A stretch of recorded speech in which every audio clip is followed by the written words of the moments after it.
Pemberontakan dimulai. M. Rizal Fadila. Jokowi adalah penyandera, penjajah, dan penjahat. Hampir semua menteri dan aparat berada di bawah kendali dirinya. Ia bukan sekedar seorang presiden, tetapi bos mafia. Cara kerja mafia digunakan untuk menundukkan lawan dan kawan politiknya. Jokowi bukan profil negarawan, tetapi penipu, pembohong, dan dajjal munafikun. Sekeras Prabowo, mantan Danjen Kopassus dan Pangkostrat mati kutu seperti kerbau dicocok hidungnya. Setelah jadi presiden, kabinetnya diatur-atur, dipanggil ke Solo untuk menghadap, menutup mata atas cacian dan hinaan anaknya.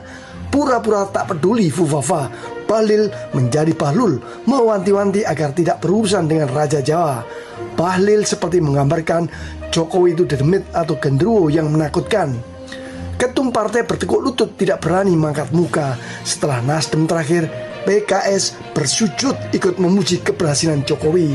Jangan tanya PAN, PKB atau P3, Golkar jauh lebih dulu. PDI yang menciptakan monster Jokowi setelah dikhianati juga tidak berdaya untuk melawan. Mengecam sebentar kemudian berbasa-basi menghindar untuk berurusan serius.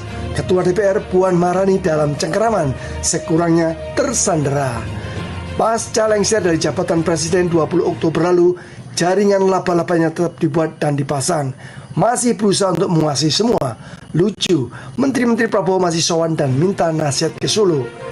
Jokowi permanen sebagai bos mafia, memilih mana yang harus dihabisi dan dipertahankan. Ada 3 nama yang sedang dicoba untuk ditundukkan, yaitu Tom Lembong, Said Didu, dan Hasto Kristianto. Tom Lembong disangkakan dalam kasus kebijakan impor gula, kebijakan yang sebenarnya sama dengan yang dilakukan oleh Menteri Perdagangan lainnya, bahkan dengan tonase yang jauh lebih besar. Tom dikriminalisasi untuk memukul Anies Baswedan. Tom melawan meski ditahan. Ia nyatakan kebijakan impor gula itu atas sepengetahuan atau menjalankan perintah Jokowi. Said Didu dilaporkan oleh Kades Blimbing yang membela aguan dalam pembangunan PIK 2.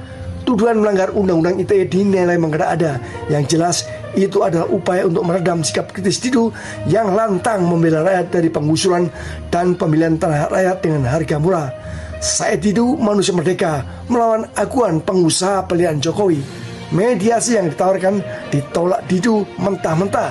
Hasto Kristianto, Sekjen PDIP, diperiksa kasus Harun Masiku cerita hukum lama sebagai tabungan politik baru.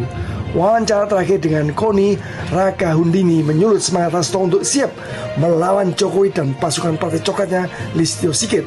Hasto siap membongkar peran Jokowi dalam menghalangi Anies Baswedan di Pilgub Jakarta. Jika ketika tokoh tersebut serius melawan kejahatan rejim dengan terus membongkar konspirasi Jokowi dalam menipu dan membodohi rakyat, maka benih pemberontakan telah ditaburkan, akan tumbuh membesar bersama semangat rakyat yang sudah lama jengkel dan muak pada perilaku politik Jokowi dan kroninya. Jokowi tidak cukup turun dari jabatan karena faktanya meski tidak menjabat sebagai presiden, ia masih mampu menguasai semua. Jokowi harus dibuat tidak berdaya, ditumbangkan, dan diadili agar dapat mempertanggungjawabkan kejahatannya. Jokowi adalah sumber masalah. Selama Jokowi leluasa bertindak, maka masalah bangsa ini akan terus membelit. Pemberontakan tokoh telah dimulai dari orang dekat hingga oposisi. Tom, Didu, dan Hasto mengebrak. Anies dengan aksi dukung Pramdul melakukan perlawanan pula. Gumpalan oposisi akan semakin berani untuk menggergaji Jokowi. Selama Jokowi masih merajalela, jangan harap negara akan berjalan normal. Sikap yang paling bijak adalah dengan segera menghentikan langkahnya. Penghentian itu secara revolusioner.